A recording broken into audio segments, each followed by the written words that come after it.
Hi everyone and good afternoon. In 2019, the Yale Conserving Canvas Symposium presented an ideal opportunity to review the current thinking around structural treatments and to connect and share with the international conservation community. From our perspective at David Stein & Co., it was an opportunity to find out what may be applicable to our studio practice here in Sydney and how that might inform our future conservation treatment methodologies. The conference provided an international snapshot of the current state of structural conservation treatments to canvas paintings. The symposium at Yale was part of the Getty's Conserving Canvas initiative, launched by the Getty Foundation in 2018. The aim was to ensure that skills around the structural treatment of canvas paintings are passed on to the next generation of paintings conservators. Since 2018, the Getty Foundation has granted funds to conservation institutions and organisations for workshops, seminars, training residencies, and the Conserving Canvas Symposium at Yale. It is generally accepted that after about 1990, as a reaction to damage wrought by numerous structural interventions to canvas paintings, increased awareness of the potential dangers of many conservation treatments, and the complexity of the painting canvas composite, the conservation community began to adopt a minimal intervention philosophy, shifting the emphasis to preservation, climate control, and non-invasive treatments. This approach has been very beneficial. It has allowed a re-evaluation of conservation treatments, shifted the emphasis onto preventative measures, prompted an evolution in connoisseurship where authenticity has currency. In addition, the development of technical innovations in, for example, polymer chemistry and engineering have further informed and aided conservation treatments. However, during this time, linings have continued to be part of the treatment methodology, although not as frequent. The low-pressure table and cold linings, for example, have continued to evolve. Traditional glue paste linings have continued as a practice in many parts of the world, and Beaver 371 continues to be the most widely employed lining adhesive. Canvas paintings have continued to undergo lining treatments, less likely in public institutions, but certainly in the commercial sector, especially in countries where there are well-established lining traditions. However, conservators and institutions began to realise that a minimal approach also created problems. Some paintings were found to be deteriorating and in danger of serious damage without a more invasive structural intervention. In addition, conservators with experience in structural conservation were retiring, leaving the profession and taking their considerable intellectual property and skill with them. There was a general acknowledgement in the profession that an international conference around structural treatments to canvas paintings was well overdue. And it would be a good opportunity to reflect on the previous conference devoted to the structural conservation of canvas paintings, the seminal 1974 Conference on Comparative Lining Techniques, held at the Maritime Museum in Greenwich. The Conserving Canvas Symposium was funded by the Getty Foundation and hosted by Yale University's Institute for the Preservation of Cultural Heritage. It ran from the 14th to the 17th of October 2019. Probably the last international conference for many before the pandemic struck in early 2020. 400 plus conservators from more than 25 countries signed up to attend. 43 papers were presented, 25 posters and 6 sandbox sessions from an international cohort of conservators from over 25 countries. Both public institutions and conservators from the private sector were well represented. The symposium was remarkable for the breadth of papers and the collegiate atmosphere. A staggering amount of information was presented, certainly more than I can speak about for 20 minutes. However, it is possible to outline some key themes and briefly review the research that is beginning to inform our conservation practice at David Stein & Co. Selena will elaborate in more detail on our current and projected practices in the following presentation. I apologise in advance for the poor quality of some of these images, as they have been taken at an angle in the lecture theatre and were only ever intended to be a personal record until the postprints are released. How to make sense of all this information? It is impossible to cover everything. However, I've been able to draw together some themes and examine in greater detail a few of the presentations and case studies that have a bearing on our conservation practices here in Australia. The main themes are as follows: history and evolution of lining practice, current research and theory, dealing with the legacy of past treatments, alternatives to lining, innovations, and current practice. Interwoven through the themes are the fundamental elements of adhesives: canvas supports, lining supports, analysis, new materials and technology, and collection management. The philosophical premise of the Yale Symposium was a hark back to the seminal 1974 Conference on Comparative Lining Techniques held at the National Maritime Museum in Greenwich. The Greenwich Conference and its legacy were the subject of several papers at Yale. The 1974 conference had emerged from a background of very little published information about structural treatments and concerns around the disadvantages of the techniques and materials being used, for example, glue paste and wax resin. There were concerns around damages to the painting composite from glue paste and wax resin linings. There was much debate at the 1974 conference. However, the key findings were the need for scientific analysis and understanding of the structure and mechanisms of stretched canvas paintings, the low pressure table, developments of new adhesives, including Beaver 371 and PVA, and an approach that separated conservation treatments from the lining process. The early years of low pressure and cold lining with synthetic dispersion adhesives in Denmark was covered in a paper by Michael Scarf from the Danish Institute of Conservation. It was interesting to see how cold lining and low pressure systems developed by Scarf in Denmark and Mera and Hacker in Holland have evolved from these early beginnings. And judging by this photo, there was clearly a golden age when linings were serenaded by a trio of recorder players. Claire Richardson and Camille Polkownik presented a paper on the collaborative research project between the Courtauld Institute and Royal Museums Greenwich. Both institutions have been instrumental in developing lining techniques, including B371 and cold lining with acrylic dispersions and low pressure tables. This has influenced the structural treatments of paintings across the globe since the 1990s. The legacy of wax resin lining was the subject of several papers and posters. It was clear that wax resin lining as a practice has been abandoned, and its legacy was the subject of several papers and posters. This is very relevant to the Australian experience, where wax resin lining was a common practice from the 1960s to the end of the 1980s. Australia, in common with many other countries, have been left with a swathe of wax resin lined paintings, both in institutions and the commercial sector. Contrary to the generally accepted view, Cecil Crarup Anderson's paper, Mera's Requirements for Linings Revisited, from her PhD research, showed that wax resin linings do absorb moisture and cause linen to shrink and respond to changes in RH. The paper, given by Amber Kerr from the Smithsonian American Art Museum collection, outlined the history of wax resin lining in that institution. The Smithsonian has had a moratorium on lining since 2008, while they carry out research around the effects of wax resin and the treatment methodologies to deal with its legacy. The study was prompted by the numbers of paintings that had been lined in the mid-20th century beginning to fail. They are undertaking a survey of the entire collection with a view to understanding the reasons for failure of the linings and to establish a collection's care, conservation and management regime.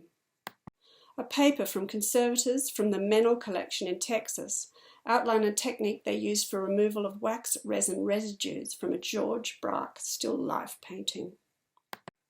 Evolon CR, a synthetic non-woven, was used to absorb and remove the wax resin with the aid of solvents. There were also 3 posters outlining similar techniques for removal of wax resin residues from canvases. Evidence suggested that the resin component in wax resin adhesive may be retained in the canvas structure, leading to concerns around potential voids in the paint canvas matrix. Further research is required in this area. Beaver adhesive and linings were also the subject of several papers. It was clear that Beaver is still the adhesive of choice for conservators around the world. It is the most widely used adhesive in the US, Canada, and to a lesser extent Europe, including the UK. It is very widely used in Australia. The conclusion from the diversity of papers presented around Beaver 371 is that it is still a useful and relatively stable lining adhesive, and it is possible to manipulate its properties to reduce the heat set temperatures. There was some concern expressed about the substitution of materials in the new Beaver formulation. For example, Larapal A81, the pronounced yellow discoloration of Beaver 371B, and the narrower and higher heat set window for 371B. The next three slides are from Adeline Lenotte's paper, The Reversibility of Synthetic Linings Peel Tests, which showed that heat-set Beaver 371 film performed quite well in all peel tests, including samples aged 15 years, compared with acrylic dispersions such as Plextol B500.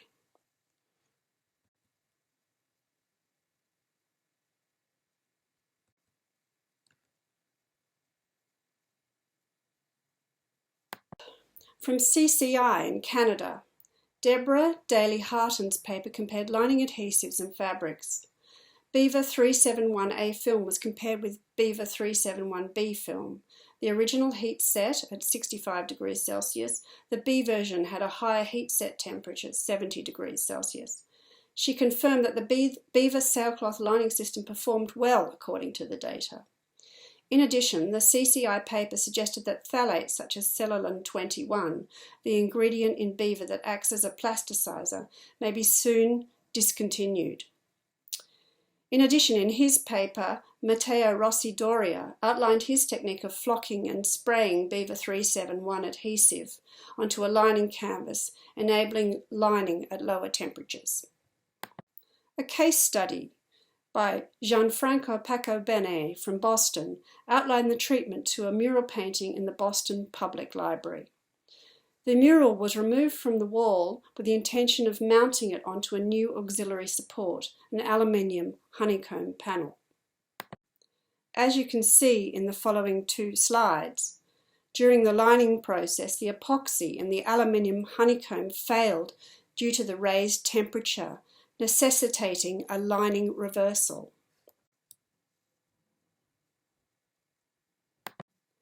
A custom-purpose cradle was constructed to reverse the lining so that the mural was slowly peeled away from the aluminium honeycomb support. The lining was reversed from the support with some difficulty due to the very strong adhesive bond. This image shows the adhesive reversal with the beaver forming strings as it is detached from the aluminium. The concern around difficulty of reversing the beaver adhesive led to research in methods to reduce the heat set temperature of the beaver. The result was a heat set temperature of 55 degrees Celsius with the addition of 10% paraffin wax to the beaver solution.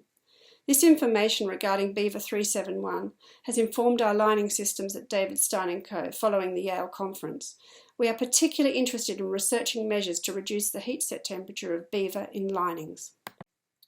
It was clear from numerous papers presented at the Yale Symposium that traditional glue paste lining is still widely practiced in Europe. Conference papers around traditional glue paste lining were from the UK, Italy, and Spain, and there were some surprising similarities. Glue paste lining is still practiced at the National Gallery in London, in principle on paintings that have been previously glue paste lined. Lynn Harrison's paper, Self-Portrait of St. Catherine of Alexandria by Artemisia Gentileschi, a recent relining treatment at the National Gallery, London, was a case study of the structural treatment to this painting. The full conservation treatment was documented on film and can be seen as a YouTube video. The lining of the Artemisia Gentileschi painting included the application of a dammar and wax facing, application of glue paste adhesive to the canvas on the verso of the painting, which is what's shown in this slide. The lining was completed with a hand iron through the front face of the painting. It was very interesting to see this very traditional approach still being used at the National Gallery in London. There were several papers from Italian conservators concerning pasta cola lining. Matteo Rossi Doria, in his presentation linking past and future 40 years aligner in Italy, outlined the long history of glue paste lining in Italy.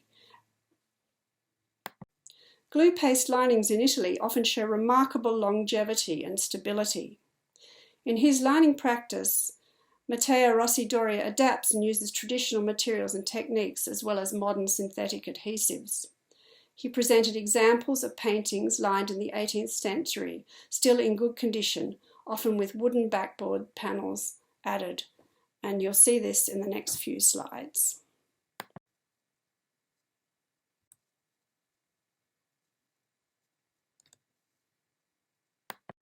A paper presented by Nicola Costaris discussed paintings in the V&A Museum collection that have been glue-lined by F. Haynes and Sons in the late 19th century and were still in excellent condition.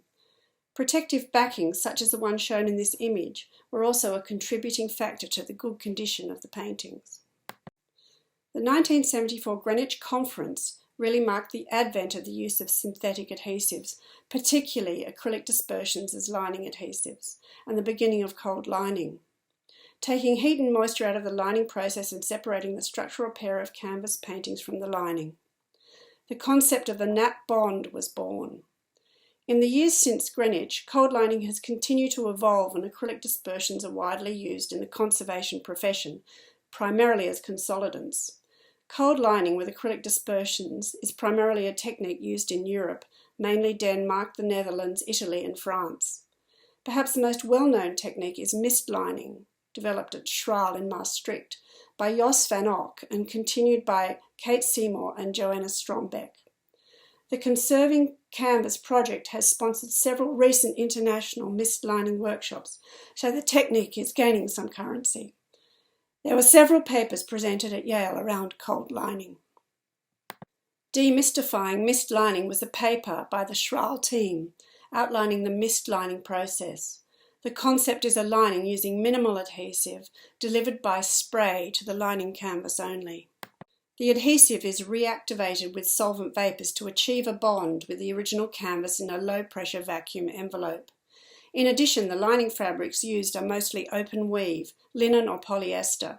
The use of open weave canvas was prompted by research carried out by Christina Young, showing less crimp and movement in lining fabrics with a more open structure.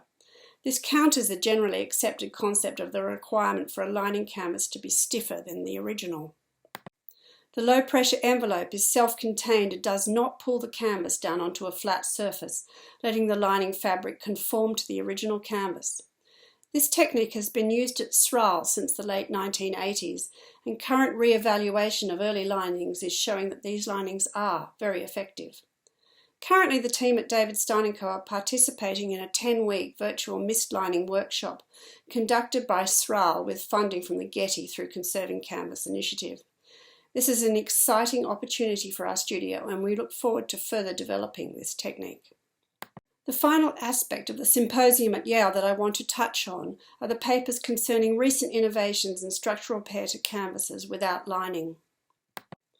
The paper titled Nanocellulose in Painting Conservation, the Introduction of New Materials for Canvas Consolidation and a Novel Multi-Scale Approach for Their Assessment introduced the concept of nanocellulose as a technique to reinforce and strengthen degraded canvas without needing to line.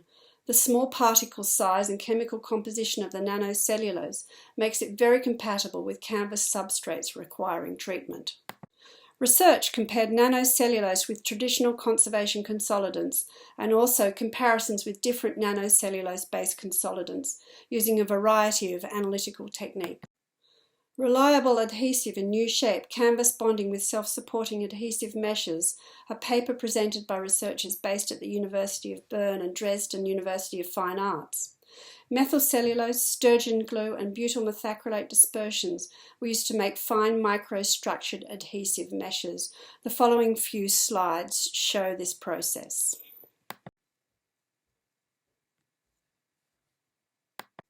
The meshes can be activated with heat or moisture for use in strip lining or repairs. There is possible scope for these meshes to be produced commercially and possible potential for them as lining adhesives. Thread-by-thread tear mending method, new insights into the choice of the adhesives and their application, was a paper presented by Petra de Muth and Hannah Flock as an evolution of the Hyber thread-by-thread technique. Additional adhesives to the traditional sturgeon glue and starch paste were tested as free films, single linen yarn joins, mends in canvas strips, and cuts, and also lap and butt joins. pH neutral dispersions based on ethylene vinyl acetate copolymers, pure and modified with methyl cellulose ether, were found to perform well when tested. A new tear mending tool was also introduced, a small heated device for delivering adhesive named the Winnie after Winifred Hyber. The paper by Mary Piper Huff and Stefan Michalski, titled Local Treatments of Cupped Cracks in Contemporary Paintings and Their Appearance After 20 Years, was a re-examination of a 1919 research project, a study of 14 different methods for the repair of cupped cracking in contemporary paintings. Cupping was created in 9 sample paintings, flattened using different techniques and then analysed using a purpose-made mechanical scanner. The initial results had shown that only 3 of the techniques were successful after 3 months. In 2018, the experiment was revisited. The key findings after 20 years were that over-tensioning canvas paintings tended to aggravate surfacing of localised reinforcements, and that use of size or solvent was not at all effective. However, thin stainless steel strips adhered with beaver film positioned in a feathered pattern gave excellent results, as the repair will never stress relax, and that can be seen in the next slide.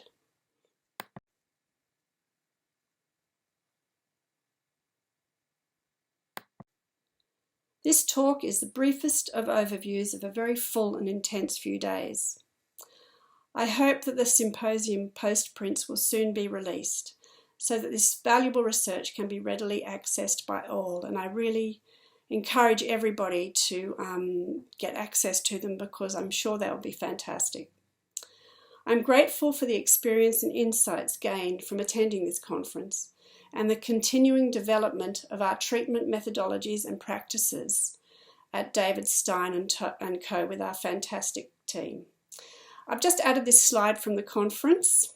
It's from a Russian paper outlining structural conservation treatment techniques there. And I hope they're okay with me using this image because I feel it conveys the universal joys of collaboration and teamwork in conservation studios everywhere. Thank you.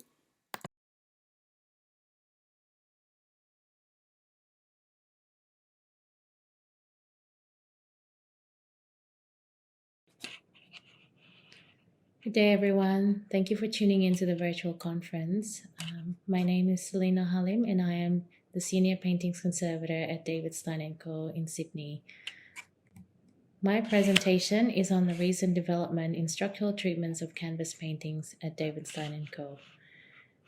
This is complementary to Julia Sharp's presentation and is also a follow-up on a ASCCM SIG presentation that our previous Senior Conservator, Sean Griffiths, has given in 2016 on lining treatment. There are 2 main topics in particular that I would like to talk about in this presentation, which are tear or holes repair and lining treatment. During the talk, I will be showing some photos of the equipment and materials that we use in the studio, as well as some examples of treatments that we have done. As we work in private practice, we see a lot of paintings with very severe damages, and most of the artwork that we treat, which belong to private clients, are generally stored or displayed in non-temperature or humidity controlled environments. As such, we have to take this factor into account when we decide on the treatment approaches and conservation materials that we use. We also have to work within the financial constraints of the clients.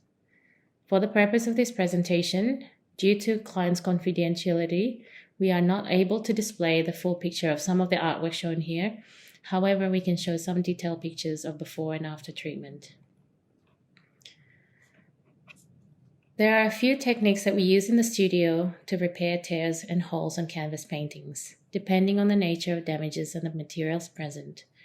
For canvas paintings with tears, we have different patching materials to use depending on the thickness, age, and material original canvas and the paint present. We also use or adopt the thread-by-thread method invented by Professor Hyber in various cases. In general, we try to rearrange or reweave the torn threads as much as possible prior to patching or subsequent structural treatment. On this slide here, we have an example of the traditional Hyber thread-by-thread technique using isinglass and starch-based mixture to reweave and mend a torn linen canvas under microscopic magnification. On the next picture is an example of an adopted Hyber thread-by-thread technique on a torn contemporary painting on a cotton canvas. In this case, diluted starch paste combined with of diluted Plextol B500 and Lascaux 303HV is applied to reweave and mend the tear. This particular painting has multiple large complex tears on the cotton canvas, which is still very flexible and responsive to humidity. As such, the tear repair on this painting in particular is part of a subsequent lining treatment.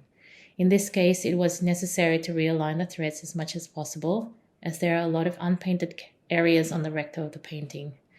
Thus, the tear areas have to be tidied up as much as possible. We also have an interesting case recently where we successfully combined a few tear techniques together. In this case, we have obtained permission to show the artwork from the client, so we can reveal the extent of the damage. It was a painting by Ida Tomescu, which has a thick oil and enamel clay surface on cotton canvas.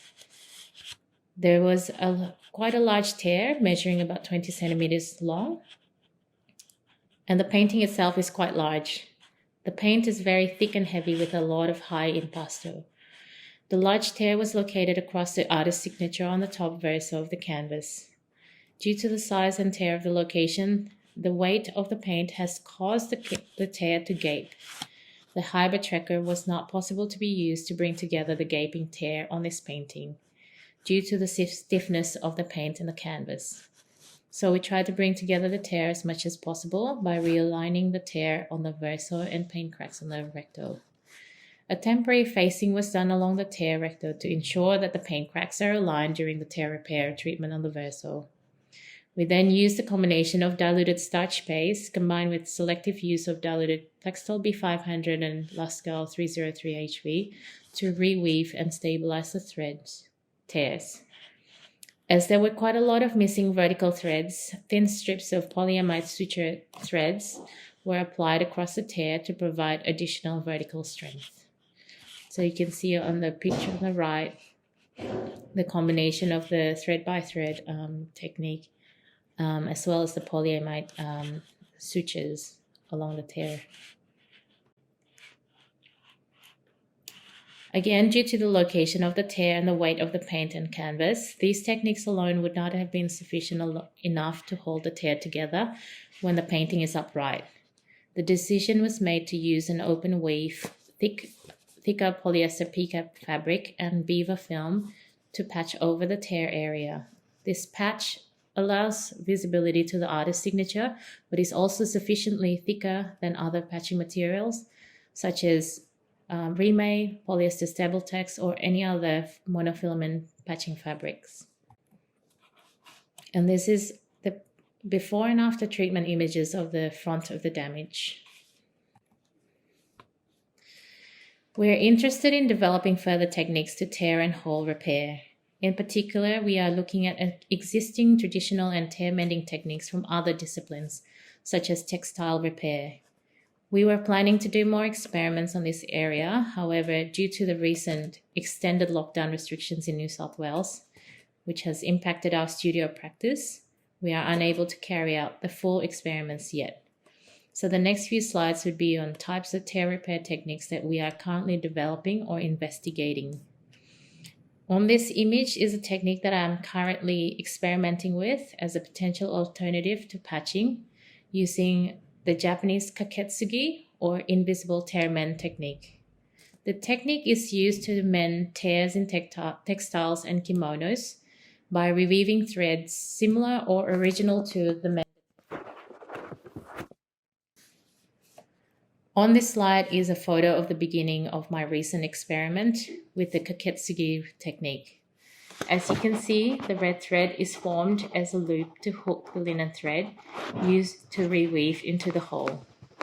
Although labor-intensive compared to the traditional canvas insert method, the potential result could be an invisible tear repair without the need for too much consolidant. Another similar technique to Kaketsugi, which is the French reweaving technique. This technique is traditionally employed to do invisible mend to holes on fabrics or textiles. This is apparently a dying craft. This is a photo of the mending technique that I found online. The picture in the middle is what the mend would look like on the verso, and on the right is the finished result on the recto. This is another alternative to canvas insert in hole repair, where you reweave the edges of the threads of the canvas insert into the matrix of the canvas, the original canvas edges.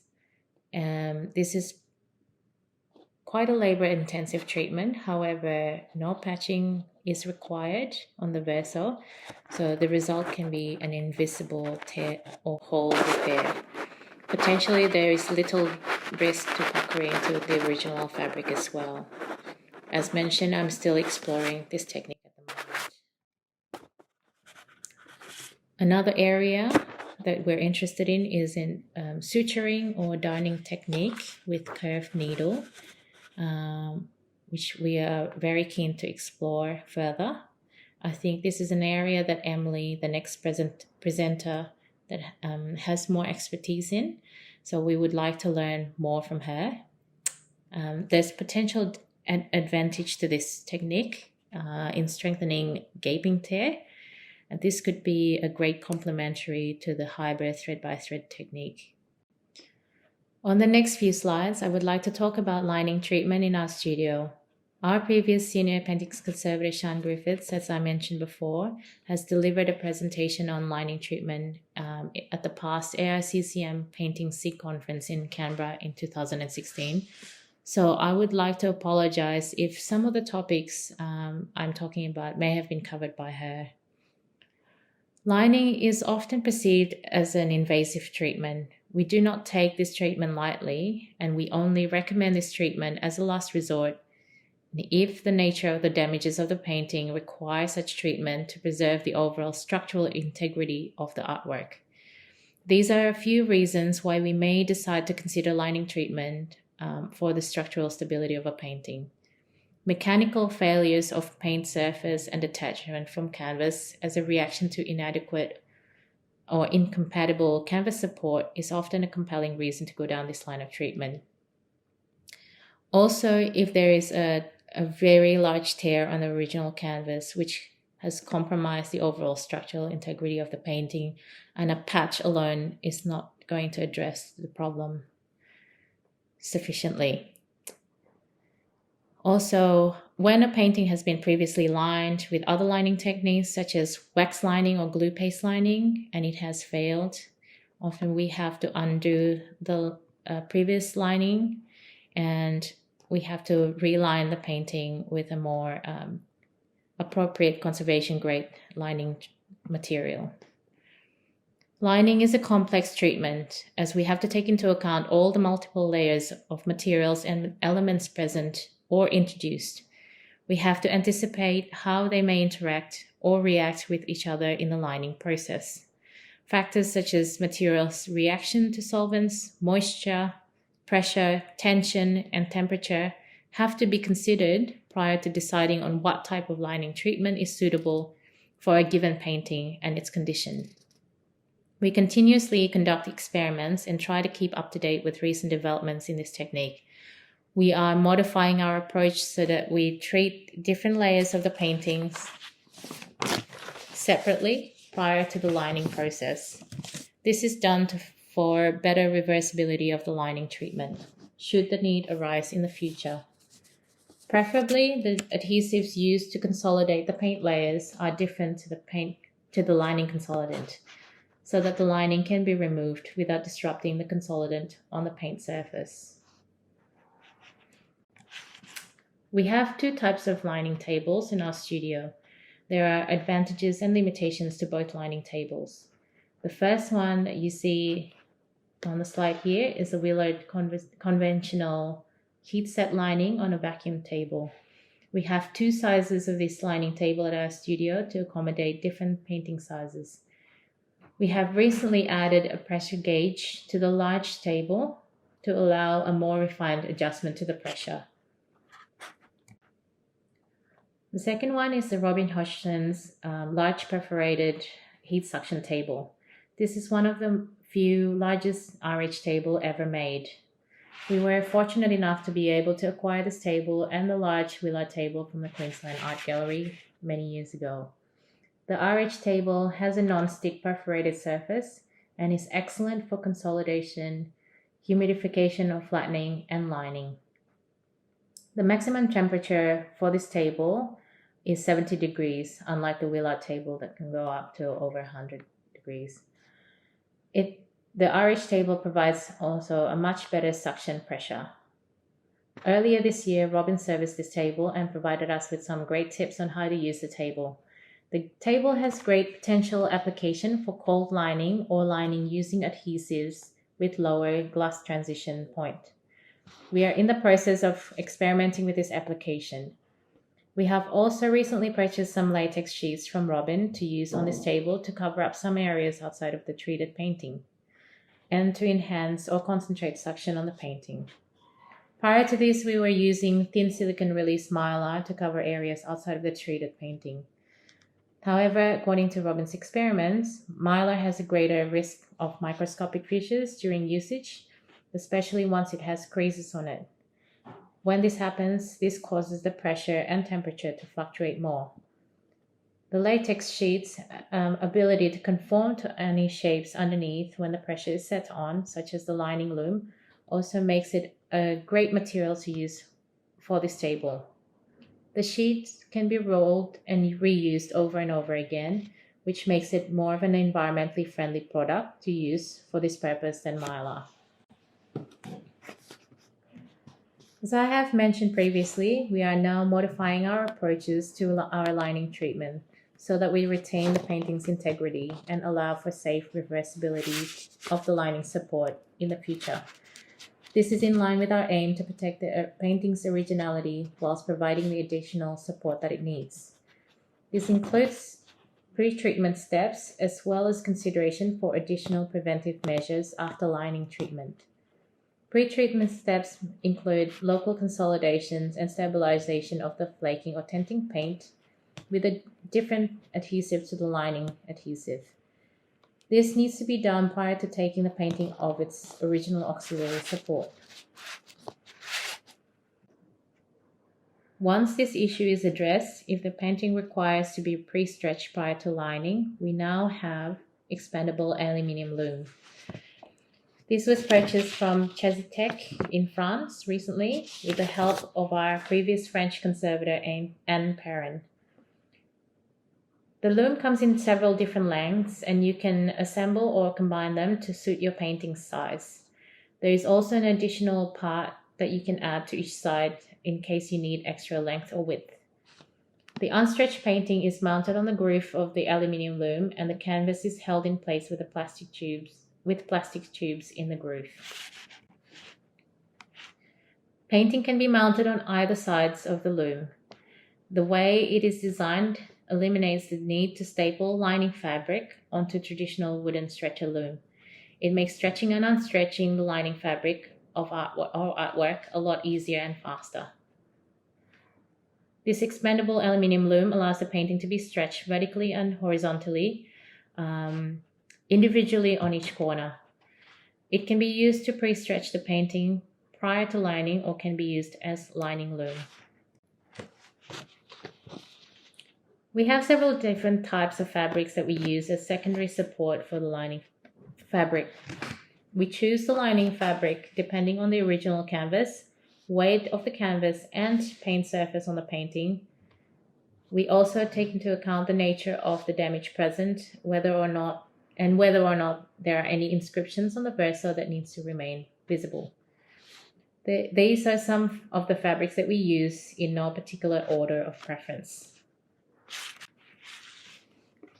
In the past, we have used brown polyester from France. This fabric has an excellent thickness and has a sympathetic look to the original canvas fabric. Unfortunately, recently we have had some difficulty in sourcing this material as the original manufacturer no longer produces this product. We are currently in search of a stable brown polyester or monofilament fabric which can replace this product. Our current research has taken us to Sunbrella, which is available in Australia. Sunbrella is an acrylic-based fabric which is originally manufactured for use in upholstery for outdoor furniture. It is designed to be dimensionally stable under exposure to moisture and temperature fluctuations.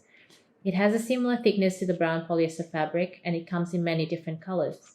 The one that we have in the picture is just a sample that we chose based on the closeness of the color to H linen canvas. So it can be aesthetically sympathetic to original linen canvas. We are still currently conducting experiments to test the usability and durability of this material for conservation purpose. This is a picture of the brown polyester and the Sunbrella compared to a linen fabric. We have recently had some success with using Sunbrella for strip lining, a painting that has an existing thick wax resin lining, which we did not remove, but it needed to be restretched. For this particular case, we experimented with a few consolidants so as not to regenerate and release the original wax resin lining during the strip lining process. The Sunbrella strip lining fabrics were washed prior to the use in treatment. We decided to use a combination of Lascaux 303HV and 398HV after several attempts of several tests. It's shown to be quite a good adhesive to be used when applied wet to wet between the existing lining fabric and the Sunbrella strip lining. And we allowed it to dry naturally under weight without the use of heat. We have 3 different grades of polyester PCAP fabric, which we use for lining when we want to preserve or allow some visibility of the original canvas, as well as the inscriptions on verso. This picture shows the different grades and level of transparency.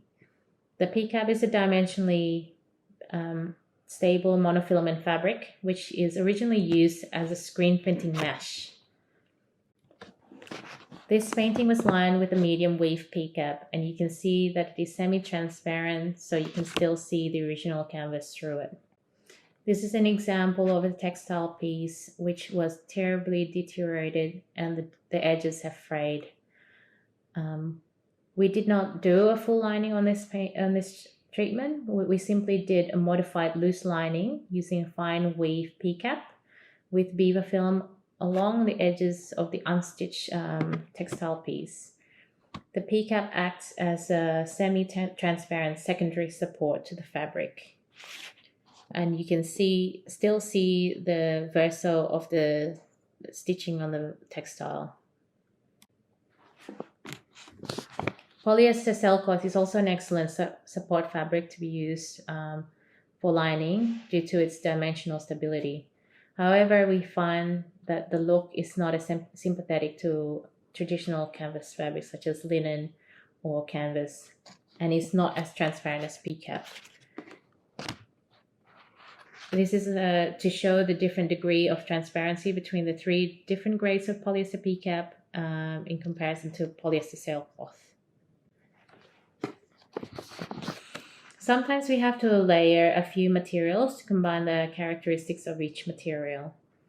This again depends on the nature of the damage and materials of a painting that we're trying to restore. For example, the use of mylar or remade interleaf in combination with any of the lining fabric to add stiffness or act as a cushioning layer to the support. This is sometimes useful when we have to line paintings with severe mechanical cracks due to inadequate canvas support. For example, when the paint layers are thick and heavy and the supporting original canvas is inadequately thin, open weave, or severely weakened or deteriorated. In such case, local consolidations alone will not address the overall structural issue of the problem, and the canvas may benefit from extra reinforcement to adequately support the paint layers. Again, this is an extreme case which require careful considerations prior to application. This is what the composite materials may look like, and we may or may not use the interleaf mylar or the remay.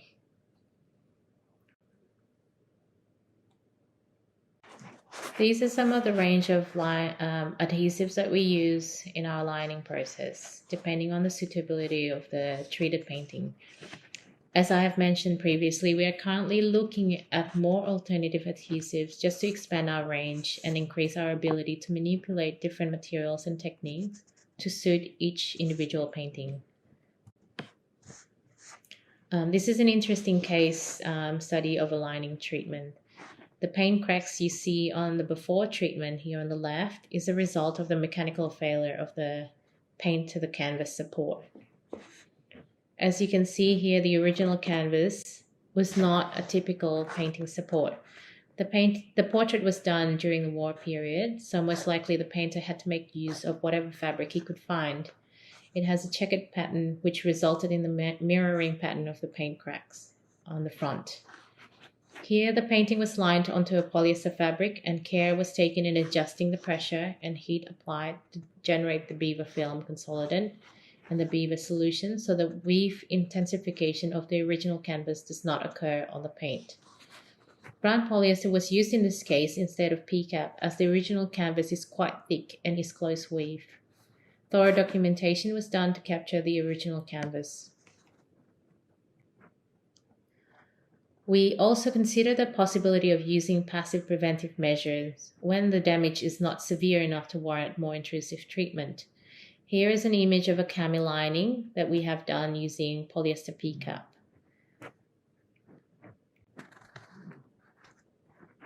We are currently interested in experimenting with new tear repair techniques such as the tear suturing technique using curved operating needles, Japanese kaketsugi technique in reweaving threads for canvas losses, and we are currently looking into alternative adhesives to beaver solution or beaver film. We are at the moment we're in the midst of attending a call of mislining workshop that is organized by Schral. Julia is attending the virtual workshop, and we will be conducting some of the experiments in the studio. The technique allows for lining without the use of heat and with reduced pressure, as it is done in mylar envelope rather than on the table.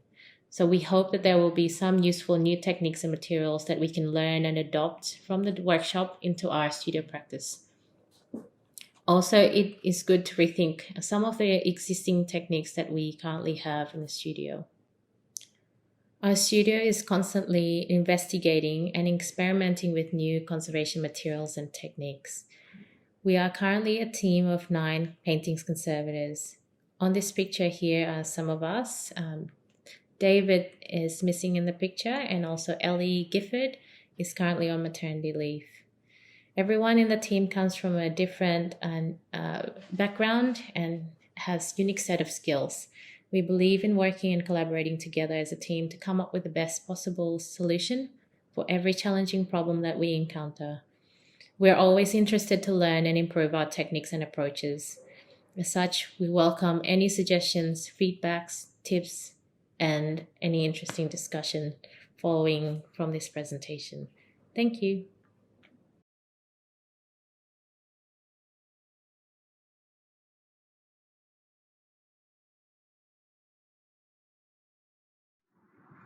Hi everyone, thanks for tuning into my presentation today. My name is Emily Mulvihill, and I'm really excited to share my work with an Australian audience. And thank you to AICCM and the NGV for organising this and having to deal with the world that we live in now. Firstly, I want to acknowledge the Wiradjuri people as the traditional owners of the land on which I record this presentation. I pay my respects to their elders, past, present, and emerging. I extend that respect to all Aboriginal and Torres Strait Islander people. Welcome to Weaving into HYBA, Future Treatment Steps for Tear Mending. As this presentation is pre-recorded, I'm not going to linger on some of the slides with the images, and if you want to study them, I suggest pausing. This work was also presented initially at the Conserving Canvas Symposium at Yale University in the States in late 2019. And it's really great to find a platform in Australia to share this work. So the conservation work that I'm about to present, it was developed and conducted at Marness Brook Conservation Studios in New York. They are a private conservation studio who specialises in modern and contemporary paintings. And due to their confidentiality agreements with their clients, unfortunately, I can't share identifiable details or images of the paintings presented. So thank you for your patience and bearing with me.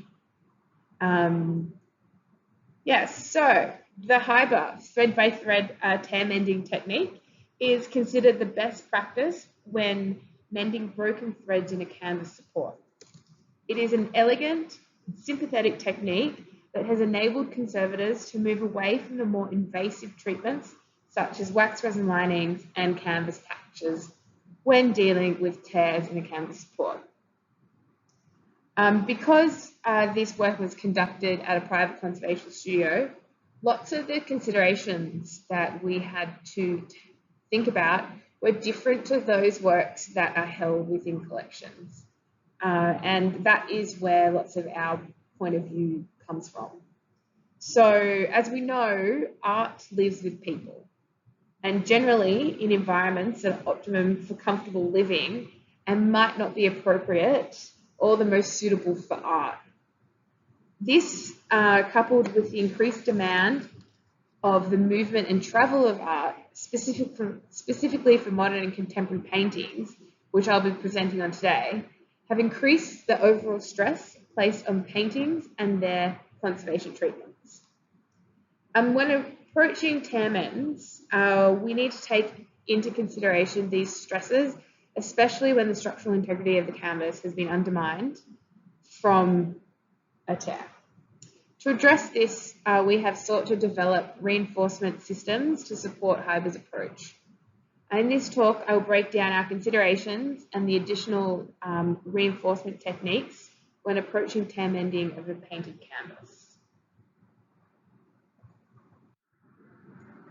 In this presentation, I will outline 4 different case studies of tears. The first case study I will describe was a thread-by-thread tear mend, which did not require reinforcements. We'll then describe the reinforcement systems and materials that were used to support a thread-by-thread tear mend and how they have been implemented in the 3 other case studies. The second case study will present, I will be presenting on is a 355mm tear through a minimally painted canvas. The third is about a 1 meter tear through a 90 to 100 kilogram painting. And then the last one is a 343mm C-shaped tear through a raw canvas. So the first case study. The first painting I'd like to talk about is by a Japanese artist and architect which was painted in the mid-1970s. The painting is part of a triptych, and this panel measures about 3 by 2 meters. The painting was executed on a plain weave, medium weight cotton duck canvas, which was stretched onto a 7-member wooden expansion bolt stretcher. The ground is a thin, evenly applied white layer with a sparsely applied acrylic paint layer and graphic and art marker linear marks.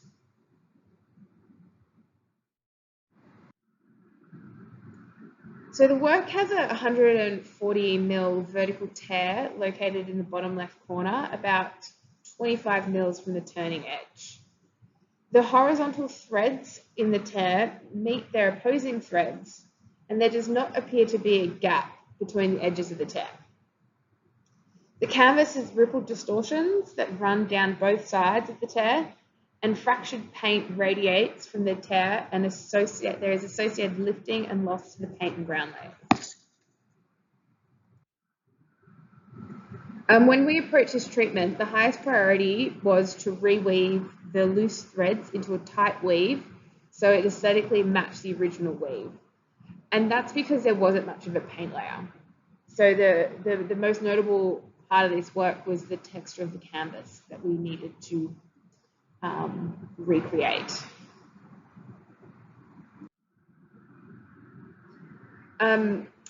So because the tear was located 25 mils from the turning edge, it was not accessible from the reverse. We did kind of have a discussion about detaching that area where the tear is located away from the stretcher and then cutting a section of the stretcher out to then access the reverse. But after a few months in the studio, we did observe that the edges of the tear hadn't opened and the opposing threads were aligned. So we didn't really need to access the reverse and the aid of the trekker. The tear was also not under any excess stress and didn't have a crucial role in the overall structural integrity of the canvas. Because of these reasons, we then decided that it wasn't necessary to access the reverse or to add any reinforcements to help support the tear. So in a sense, we could just do a pure Hiber mend. Yes. So in this image, you can see the beginning of the tear mend, and the red triangles are there to help count the threads and make sure that we were connecting the correct threads. We were also able to do the tear mend from the face under magnification, which you can see.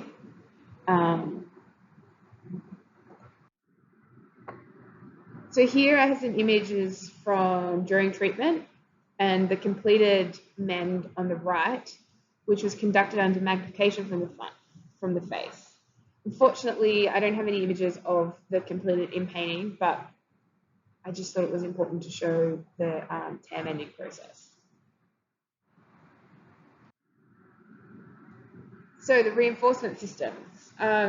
Through the practice of tear mending at Amana Estabrook Conservation Studio, we found that the use of Gore-Tex sutures sewn into the weave matrix of the canvas to be an effective material to reinforce the thread-by-thread tear repairs.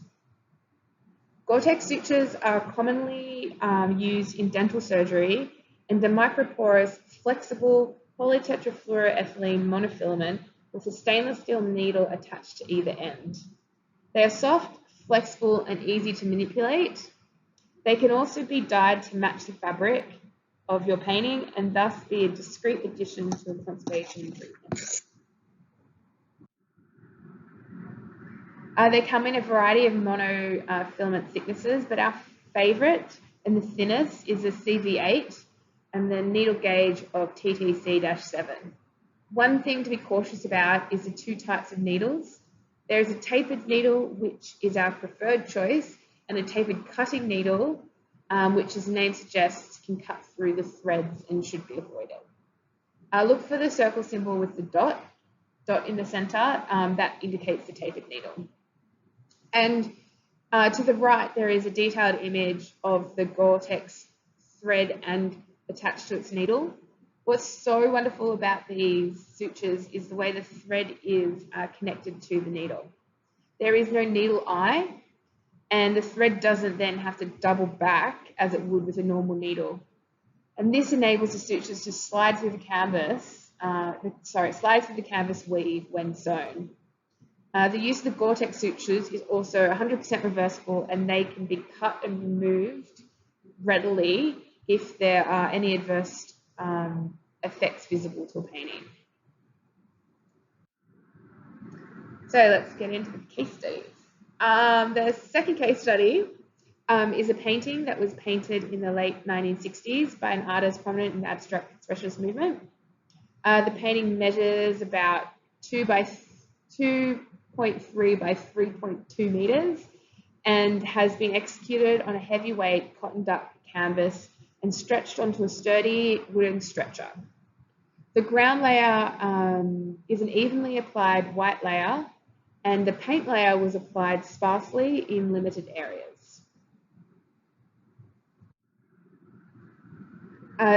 The face of the painting was slashed when the work was being unpacked, and it left a 355 mil blunt horizontal slice through the painting. There was minimal loss of the very thin ground layer, but some fraying to the exposed threads. The edges of the tear tented forward and were slightly distorted and gaped. The opposing threads were also not aligned, and as you can see from the image, there's also barely any paint layer. There's just a little bit of that ochre kind of coming through at the top of the tear. And the overall tension of the canvas was incredibly loose.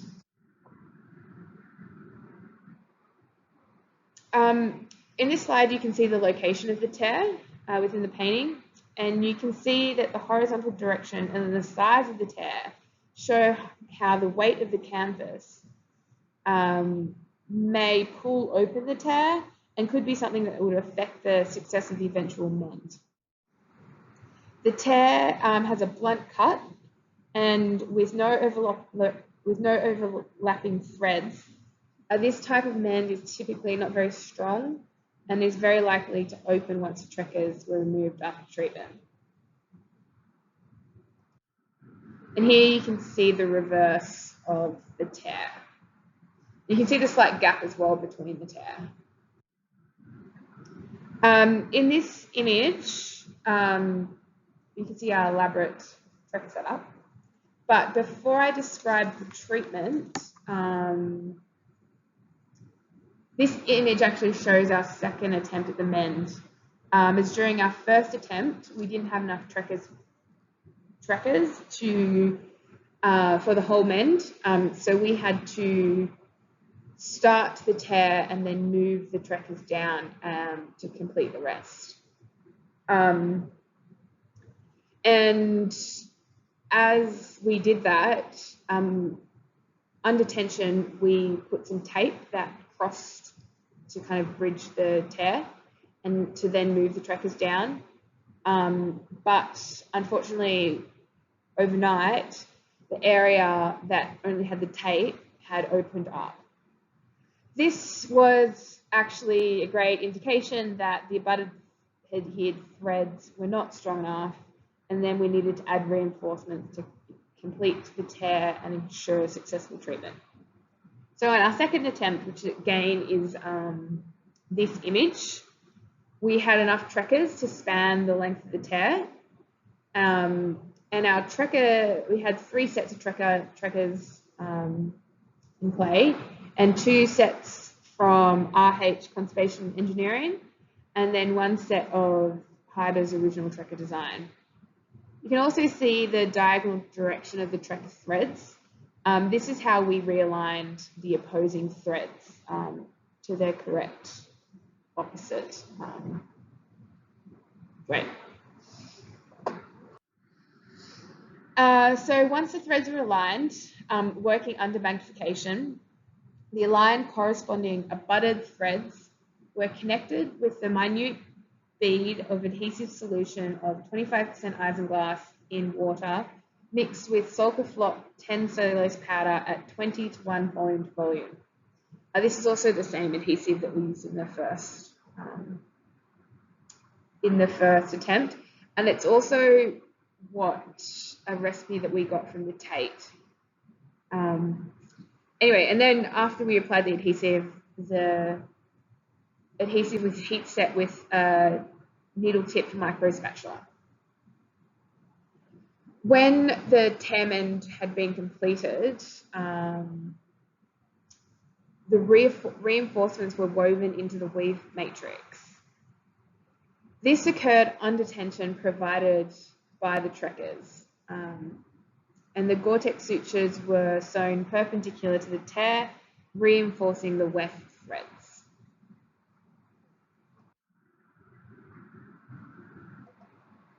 So in this video, my colleague Megan Berkey is demonstrating our suture sewing technique, and you can see that the needle is threaded through 2 nubs of the canvas, and then it's looped and anchored to the second nub. So she's just looping it now.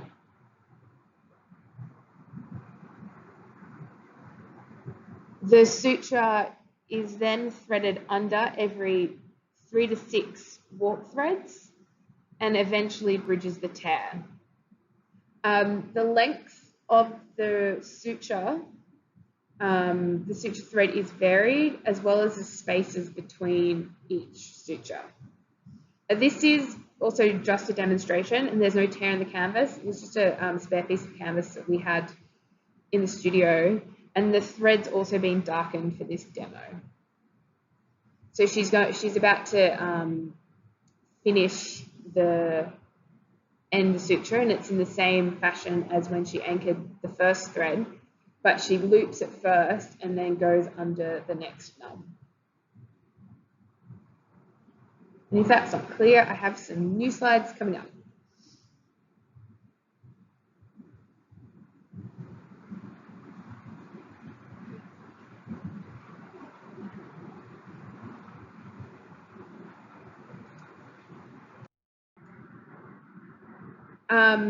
So this slide, I have an illustration of the anchoring technique, suture technique. And here you can see the suture runs under 2 of the warp nubs, and then it is looped around the 3rd. It's slightly different to the demo, but we just found that when you thread it initially under a few and then anchor it, it just gives you a neater finish. And then here's this is another illustration of the woven suture pattern that we used for this painting. And as you can see, we've varied the length of each suture and also the spacing between them. So back to the actual treatment, and here is an image of the reverse after treatment, and you can see the mend and the perpendicular suture threads that have all been varied. And here is a detail of it. And then here we have a detailed image after treatment of the face, and I cannot take credit for this exceptional in painting. This is all Sandra Roman, and she is an utter genius. I hope you can see my cursor, but the arrow is just, there's a slight arc of where the tear is, and the arrows point to the beginning and the end. So on to the 3rd case study. This painting is by a well-established contemporary European artist who works across mediums and uses an array of materials. The large-scale painting was painted in the mid-1980s, actually the year I was born, and it measures approximately 2 by 3.8 meters. It was executed on a heavy-duty, coarse, dense weave linen canvas, and the auxiliary support was an underbuilt 7-member wooden strainer with 2 vertical crossbars and 1 horizontal. The paint and ground layers consist of a thick, heavy impasto layer followed by subsequent thinner layers of paint applied in various manners, including drips, splashes, and some brushwork. The ground layer and the paint layer also have a very characteristic dry and crack pattern developed through the artist's process. There are also 2 metal sculptural elements that have been attached to the face and were screwed through the face to the strainer on the reverse. All of this is to indicate that the paint layer and the painting are very heavy, and we estimated measured between 90 to 130 kilos. The painting was damaged during transport, and the crossbar snapped and went through the face of the painting and resulted in 2 horizontal tears. The largest was approximately 1 meter and the smaller one was 127 millimeters. And they were located in the center of the painting. And that image is just a close-up of the larger tear. There was also significant paint loss around the tear, and the paint fragments, thankfully, were collected in the T-frame. And the paint actually came off in kind of large island chunks that reflected that characteristic cracking pattern that was developed by the artist. The canvas was very loose also, and there was notable bellying along the bottom edge of the canvas. There are also large undulating distortions along the tear. As you can see from this image, the horizontal tear was located just off the center of the overall canvas, and it undermined the overall structural integrity of the canvas. Because of the damage to the canvas and the direction of the tear and the weight of the paint layer, we believe that the tear mend required significant reinforcements. And in this image, shows the repaired tear before the paint layer was reattached. So the grayed out area, the darker grayed out area is the original paint layer, and that lighter canvas color is where the paint loss and the tears are. So I don't have time to go into the details of this treatment because that would be a presentation in itself. But just to say that every step required ingenuity and creative problem solving to complete the treatment. Here is my colleague Kinga Petroska working on the reverse of the tear, and you can see her underneath the painting working on the back of it. The canvas, just in case you were concerned, has also been supported by sheets of Dibond to prevent the canvas from sagging further. And here is a photo of Gail, Mitchell, myself, and then Megan Berkey working on the face. And we were just jigsawing the canvas, the paint fragments we had, and we had an original image, a photo of the original, and we're trying to jigsaw them all back together before we glued them. So that was an interesting part of the treatment. But anyway. Back to the tear. This image is the detail at the beginning of the tear, and you can see here the weave is very coarse, and we were lucky that we didn't have to use magnification to complete the mend. We also weren't too concerned with the aesthetic look of the mend because it would not be visible or affect how we readhered the loose paint fragments over the mend or any subsequent in-painting because of the thickness of the paint layer.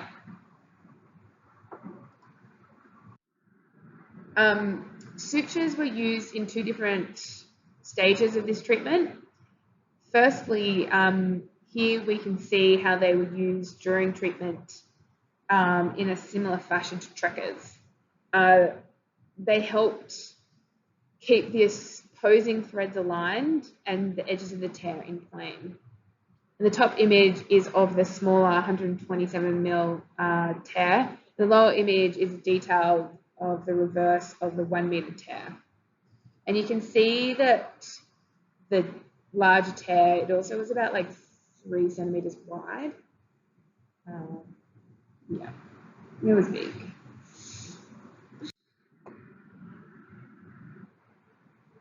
So once the mend had been completed, we could commence sewing the sutures into the weave matrix, which you can see here.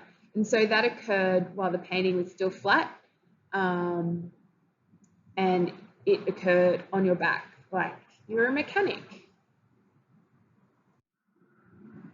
So here is an image of after treatment. So to describe the sewing pattern, the sutures were anchored in a similar fashion to the video shown in the second case study. However, due to the coarse nature of the weave, we were able to thread the sutures under every warp thread. We hoped this would provide the most support to the vertical weft threads and help bridge the tear effectively. We thought that if the sutures followed along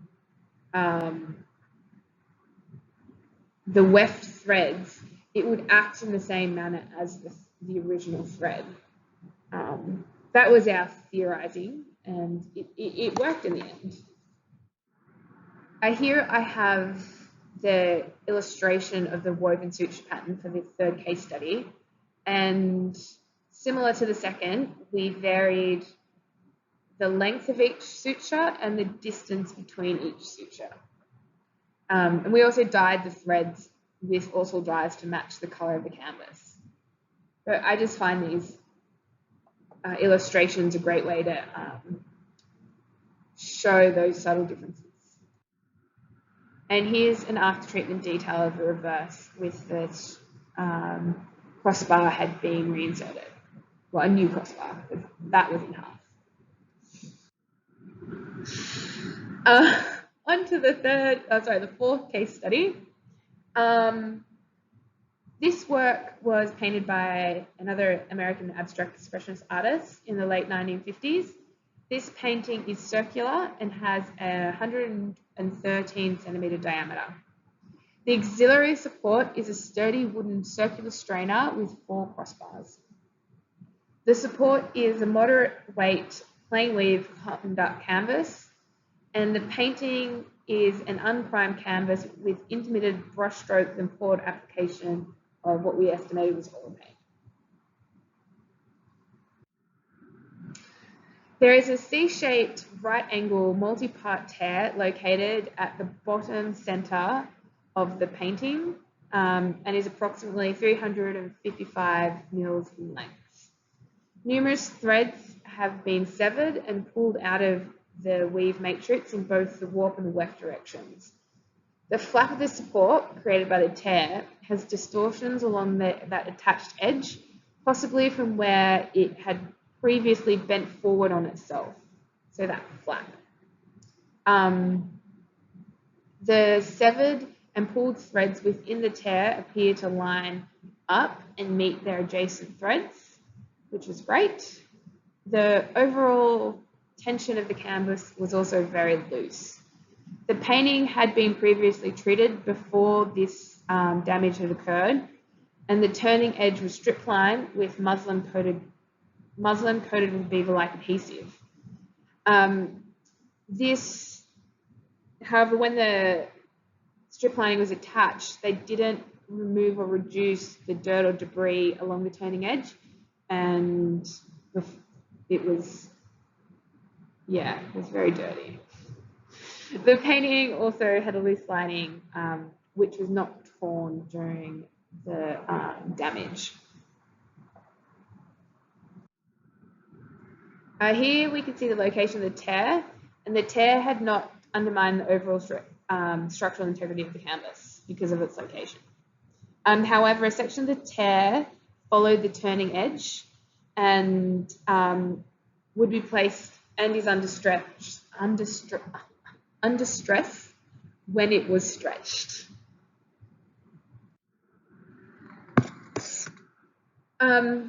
The mend was conducted under magnification, and in this slide you can see a detail of the completed horizontal section of the tear. This part of the mend was conducted from the face also. And again, those red arrows were there to help guide the joining of the opposing threads. Very proud of this one, actually. However, unfortunately, as the men progressed, the tear mend wasn't as tight and stable as we'd hoped along the vertical edge. And that vertical edge was conducted from the back of the painting. So it was interesting working from the face and the back, how that affected the overall treatment. And because these are such big paintings, it's also hard to move them around. Then you kind of have to stick to one working from the face or the back, unfortunately. Because that just adds so many other complications. Anyway, so because the vertical part of the tear was a bit unstable, we sewed some perpendicular sutures. We sewed some sutures perpendicular to the tear to give it that additional support during treatment. There was also the part of the tear along the turning edge, which was incredibly vulnerable. And the canvas along the turning edge had been weakened and appeared degraded and embrittled, possibly from the strip lining, and maybe because they didn't clean it before or maybe there were so many reasons why, actually.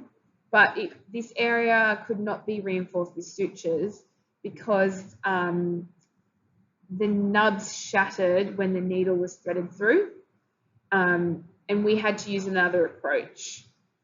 So because as paintings conservators, we have a limited array of different adhesives to choose from, we settled on a beaver-infused, non-woven Japanese paper patch. The paper was initially torn, leaving an irregular softened edge with individual paper fibers splayed. The patch was infused with Beaver 371 and lightly coated the individual paper fibers at the edge. It was then attached to the fabric, reverse with a warm tacking iron.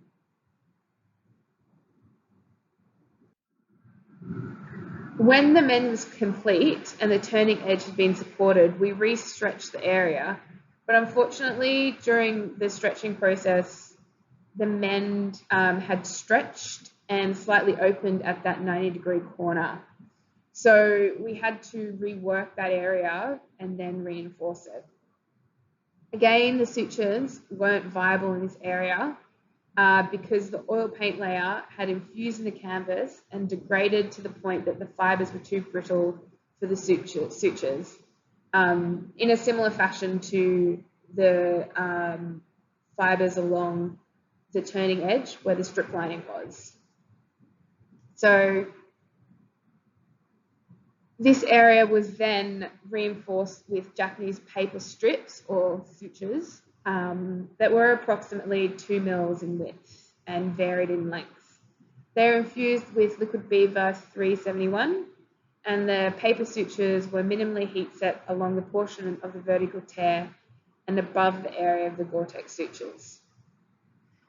We also added, once treatment is completed, added a few more sutures to that vertical section just to reinforce it where we could, avoiding that aqua kind of area of paint because it was brittle and could withstand the sutures going through.